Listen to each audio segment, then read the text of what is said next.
No question about it, because it's a misuse of the scaffold.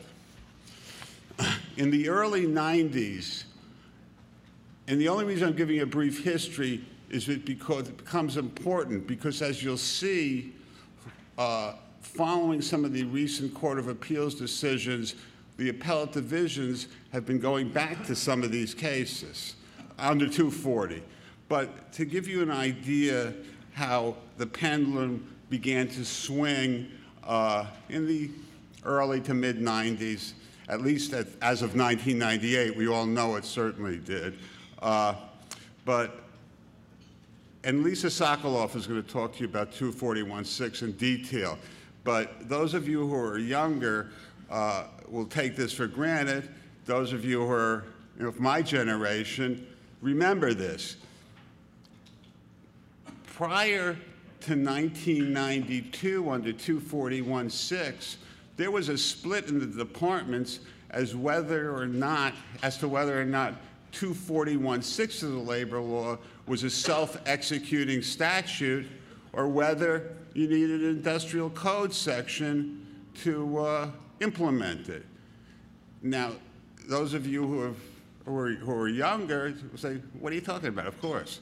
But the fact is, in 1992, the Court of Appeals in Aries versus State of New York, and for historical references, 80 NY 2nd 959, held that 241.6 was not a self-executing statute, that you needed to show a violation of a section of the industrial code. Whether it didn't say anything about the specificity of a section, just that you needed to show a violation.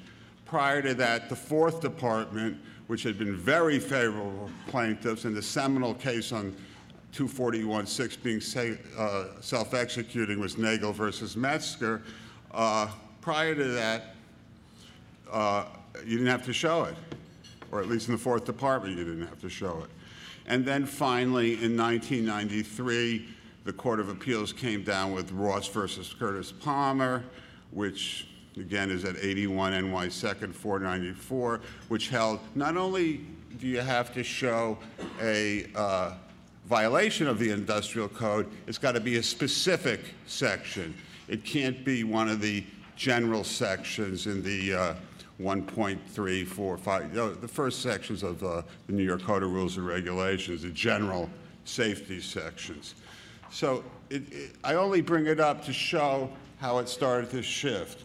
And that brings us to the sole proximate cause defense. And there's three important Court of Appeals decisions I want to discuss with you. The first, of course, is Blake versus Neighborhood Housing Services of New York City, decided in 2003 by the Court of Appeals, and it's discussed at page 101, and also in detail in Brian's outline, in his submission. And those of you who have taken the Bar Association's decisions courses, and I imagine many of you have read Brian's work on the labor law, and it's probably about the finest that's been written in the state over the years. But in Blake, for those of you who don't recall the case, plaintiff had set up an extension ladder which he owned and used frequently. He testified that the ladder was steady, it had rubber feet or shoes, it was in proper working order, and as he was working on it, the ladder retracted and he fell and suffered injuries. At trial, and this is important because when the Court of Appeals was reviewing it, it was on a defendant's verdict. But at trial, plaintiff testified he didn't know whether he had locked the extension clips in place. And in affirming the defendant's verdict, and this was a big change, the court held that, and I'm quoting this, "Here there is no comparative culpability as here there is no comparative culpability, as the jury implicitly found the fault was entirely plaintiff's. The latter afforded him proper protection. Plaintiff's conduct, here his negligence, was the sole proximate cause of the accident. Well, wait a minute. Wait a second. I always thought, and I think many of you probably thought, that contributory negligence of a plaintiff wasn't a defense to a 240 cause of action. How is this case any different from the facts I just gave you in Hames, which Blake never even mentioned and has never been specifically overruled, or the facts in the appellate division case where appeal was dismissed by the Court of Appeals long? Does anyone here have any idea how those facts are different? No? Neither do I, because they aren't. It's the pendulum effect, and we're seeing the law start to shift from being so favorable to plaintiffs to perhaps being a little fairer, okay? And not making a defendant, owner, GC, statutory agent, absolute insurer of the safety of a worker. Now, I'm trying to be objective here.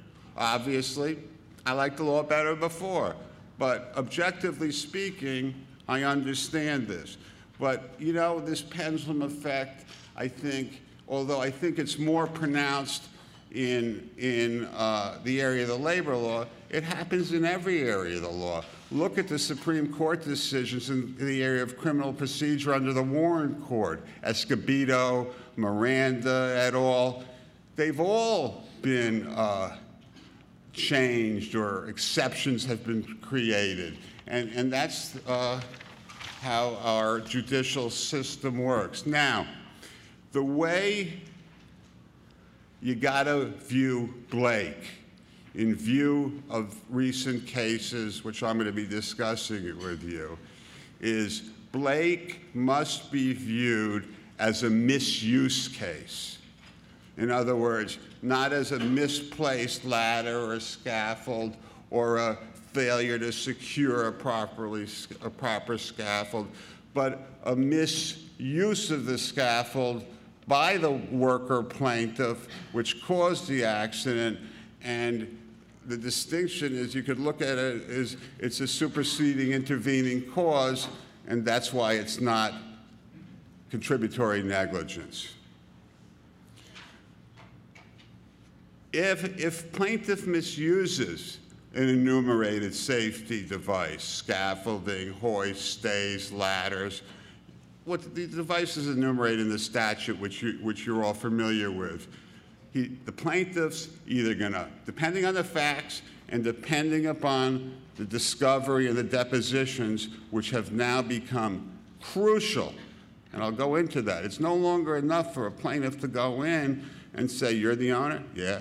You're the GC? Yeah. You're the statutory agent under Russin versus Pisciano? Yeah. Scaffold fell? Yeah. Okay. Thanks. See you on the summary judgment motion. Likewise, it's no